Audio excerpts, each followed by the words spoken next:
Hello အားလုံးပဲမင်္ဂလာပါရှင်ဒီနေ့ကတော့မမေကဘာလေးတင်ဖို့စိတ်ကူးထားလဲဆိုတော့ဒီမှာစမ်းသပ်ချက်ကလေးတစ်ခုလုပ်ပြမလို့ပါမမေကစမ်းသပ်ချက်လေးအတွက်ဒီမှာလိုအပ်တဲ့ပစ္စည်းလေးတွေကိုယူထားပါတယ်ဒီမှာပေါ့နော်ဘီးကလေးရဲ့ဒီမှာစက်ကူစားလေးတွေရဲ့ကိုမင်းကရှာထားလိုက်ပါတယ်ဒီမှာဆိုရင်စက်ကူစားလေးတွေရဲ့ဒီဘီးလေးတစ်ချောင်းရပေါ့နော်ဒီစမ်းသက်ချက်မှာဒီနှစ်ခုနဲ့စမ်းသက်ချက်ကလေးလုပ်ပြသွားပါမယ်အဲ့တော့ကျောင်းတက်တုံးကဆိုပေါ့နော်ကျောင်းသားဘဝတုန်းကဆိုရင်ကျမတို့တွေကဒါတန်းထဲမှာအားနေတဲ့အချိန်ကြလို့ရှိရင်ကစားကြည့်ကြရပါတော့ပေတံလေးကိုပူအောင်ဆိုပြီးတော့ဒီခုံမှာပေါ့နော်တိုက်လိုက်တဲ့အခါပေတံလေးကပူသွားလို့ရှိရင်သူကစာရွက်စာသေးသေးလေးတွေကိုဆွဲငင်ပြီးတော့ယူတယ်ပေါ့နော်ဒီစမ်းသက်ချက်ကဒါအားလုံးလည်းသိကြမှာပါအားလုံးလည်းကစားဘူးကြပါမှာပေါ့နော်မကစားဘူးတဲ့လူလည်းရှိမယ်ဒါပေမဲ့တော်တော်များများတော့ဒီအချက်ကိုသိကြပါတယ်အခုကအဲ့ဒီစမ်းသက်ချက်ကလေးကိုလုပ်ပြမှာပါဒါပေမဲ့ဒီစမ်းသက်ချက်ရဲ့နောက်ွယ်မှာဘာကြောင့်ဒီဟာကဆွဲငင်ရလဲဆိုတဲ့အချက်ကလေးကိုပါပြောချင်တဲ့အတွက်ကြောင့်ဗီဒီယိုလေးကိုတင်လိုက်တာပါအဲ့တော့ကျမတို့တွေကဒီစာတွေမှာပေါ့နော်တင်မှုကြတယ်ဟိုအရင်ကဆိုလို့ရှိရင်ဒါက6တန်း10တန်းပေါ့နော်တင်ရိုးဟောင်းမှာတော့ဆိုရင်6တန်း10တန်းရောက်ခါမှာဒီ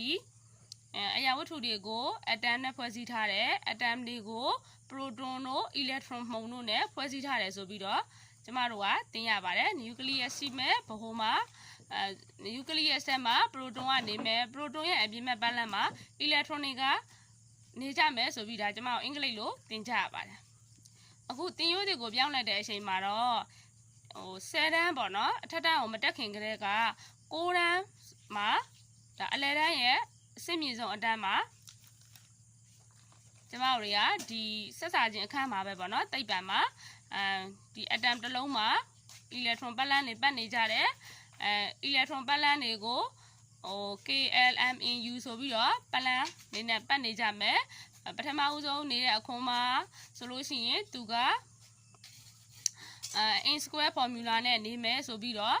ဒုတိယပတ်လန်းမှာဆိုလို့ရှိရင်ပတ်လန်း2ကြောင့်2 in square formula နဲ့နေမယ်ဒီလိုမျိုးကျမတို့တွေကသင်နေကြရပြီဖြစ်ပါတယ်ဒါကြောင့်ဒီအစစ်မြင့်လာတဲ့သင်ရိုးနဲ့အညီဒီစားတဲ့အတိုင်းပဲပြောနေတာတဲ့သူတို့ကိုဒီမမြင်နိုင်တဲ့အီလက်ထရွန်လေးတွေပရိုတွန်လေးတွေကိုကျမတို့ကလက်တွေ့ပြအောင်ဆိုတာလည်းအရင်ကမှခက်ခဲပါတယ်ဒါဆိုလို့ရှိရင်ဒီအီလက်ထရွန်တွေပရိုတွန်တွေနဲ့ပတ်သက်ပြီးတော့သူတို့စိတ်ဝင်စားနိုင်မယ်လက်တွေ့စမ်းသပ်ချက်ကလေးတစ်ခုရှိပါတယ်အဲ့ဒီစမ်းသပ်ချက်ကလေးကိုအခုလုပ်ပြသွားမှာပါအဲ့တော့ဒီမှာဆိုလို့ရှိရင်ကျမကဒီပေါ့နော်ပေတံလေးနဲ့ပေတံမရှိတဲ့အတွက်ဘီးကလေးကိုတုံးထားလိုက်ပါတယ်ရှင်တကယ်လို့ပေတံရမယ်ဆိုလို့ရှိရင်တော့ဒီကွန်မာမှုမှာပါတယ်ပေတံအထူစားပေါ့နော်အဲ့ဒါလေးရှိလို့ရှိရင်တော့ပို့ပြီးတော့အဆင်ပြေပါတယ်ဒီမှာဆိုလို့ရှိရင်ကျမကပေါ့နော်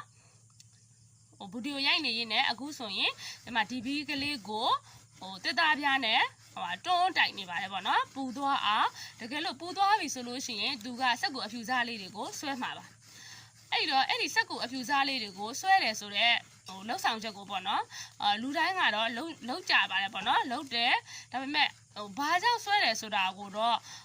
မသိကြဘူးရှင်အဲ့တော့ဒီကလေးတွေဆိုလို့ရှိရင်လည်းလှုပ်ကြတယ်ဒါပေမဲ့ဘာကြောင့်ဆွဲတယ်ဆိုတာကိုသူတို့ကမသိကြဘူးအဲ့တော့သူတို့ရဲ့သင်ရတဲ့စာနဲ့ဆက်ဆက်ပြီးတော့ပေါ့နော်သူတို့ကိုသူတို့ရှင်မှာလက်တွေ့စမ်းသပ်ချက်ကလေးကျမတို့ကလုပ်ပြမယ်လုပ်ပြပြီးသွားလို့ရှိရင်ဒီဟာကအခုသင်နေရတဲ့စာနဲ့ဆက်ဆက်ပြီးတော့ဘာကြောင့်ဆွဲငင်ရတယ်ဆိုတာကိုကျမတို့ကဒီလိုမျိုးရှင်းပြနိုင်ပါတယ်အခုဆိုလို့ရှိရင်ကျမကဘီကိုတွန်းတိုက်နေပါတယ်တွန်းတိုက်တဲ့အခါမှာဘယ်အရာဝတ္ထုကိုမဆိုပေါ့နော် every substance is made of atoms ပါဘယ်အရာဝတ္ထုကိုမဆိုသူက atom လေးနဲ့ဖွဲ့စည်းထားပါတယ်အဲ့တော့ဒီမှာ atom မှုန်လေးတွေရဲ့ဖွဲ့စည်းမှုကိုကြည့်မယ်ဆိုရင်သူကဘဟိုရဲ့အလဲကောင်မှာ6လို့ခေါ်တဲ့အနှစ်လုံးထဲမှာ သူက nucleus ကရှိပါတယ်နော်အဲ့ဒီ nucleus ထဲမှာဘယ်သူနေလဲဆိုတော့ proton နဲ့ neutron မုံပေါ့နော် proton ကတော့အဖိုးမုံ neutron ကတော့အဖိုးလည်းမဟုတ်ဘူးအမလည်းမဟုတ်ဘူးသူကဓာတ်ပြဲနေတဲ့အမုံဖြစ်တယ်အဲ့လိုနေတဲ့အခါမှာ nucleus ဒီအဖိုးမုံဓာတ်ကိုပဲအဖိုးဓာတ်ကိုပဲသူကဆောင်းသွားပါတယ်အဖိုးဓာတ်ကိုပဲဆောင်းတယ်ဘာလို့လဲဆိုတော့ neutron မုံကသူက charge တန်ဖို့မရှိတဲ့အတွက်ကြောင့် proton ရဲ့ဆောင်းတဲ့ charge ကိုပဲသူကယူလိုက်ပါတယ်အဲ့ဒီလိုဆောင်းနေတဲ့ဒီပေါ့နော်အနှစ်လုံးကြီးကိုဘယ်သူကဝန်ပတ်နေလဲဆိုလို့ရှိရင်ဒါ electronic ကဝန်ပတ်နေပါတယ်ဝန်ပတ်နေတဲ့အခါအခုကျမ B ကိုတိုက်လိုက်ပါတယ်ဒီမှာဆိုရင်ဒါကျမဒါB ကိုတွန်းတိုင်နေပါတော့ဒီလိုမျိုးပုတ်တိုင်မှုလုပ်တဲ့အခါမှာဒီ B မှာဖွဲ့စည်းထားတဲ့ atom မှုံလေးတွေကဘယ်သူကဆုံးရှုံးသွားအောင်လဲအပြစ်မဲ့ပတ်လက်မှာနေတဲ့ electron ကဒါဆုံးရှုံးသွားပြီ electron ကိုဆုံးရှုံးသွားပြီဆိုလို့ရှိရင်ဒီ atom is neutral ပါเนาะ atom ဆိုတာကဓာတ်ပြန်နေတဲ့အကောင်မှာသူ့မှာကအဖိုးဓာတ်လည်းမရှိဘူးအမဓာတ်လည်းမရှိဘူးဘာကြောင့်လဲဆိုတော့ proton နဲ့ electron နဲ့ဒီအရေးအတွက်အတူတူပါ proton အထက်မှာသူကနှလုံးရှိတယ်ဆိုလို့ရှိရင်အပြင်ဘက်မှာလည်း electron ကလည်းနှလုံးရှိပါတယ်အဲ့တော့သူတို့ရဲ့ဓာတ်ဆင့်ကအဖိုးအမတွေကသူတို့ကညီညွတ်နေကြပါတယ်အခုတော့ကျမကဒီစသက်ချက်မှာဆိုလို့ရှိရင်ကျမကဒီမှာ B ကိုတွန်းတိုင်နေလိုက်ပါပြီတွန်းတိုင်နေလိုက်လို့ရှိရင်ဒီ B ကိုဖွဲ့စည်းထားတဲ့ atom မှုံလေးတွေရဲ့ electron ကဘာဖြစ်သွားပြီလဲဆိုတော့ဆုံးရှုံးသွားပါပြီ electron နဲ့ဆုံးရှုံးသွားတဲ့အခါမှာသူဒီဘာဓာတ်ကိုဆောင်းလာဖို့လဲဆိုလို့ရှိရင်သူက electron ကထွက်သွားတဲ့အတွက်ကြောင့်အထက်က proton က electron နဲ့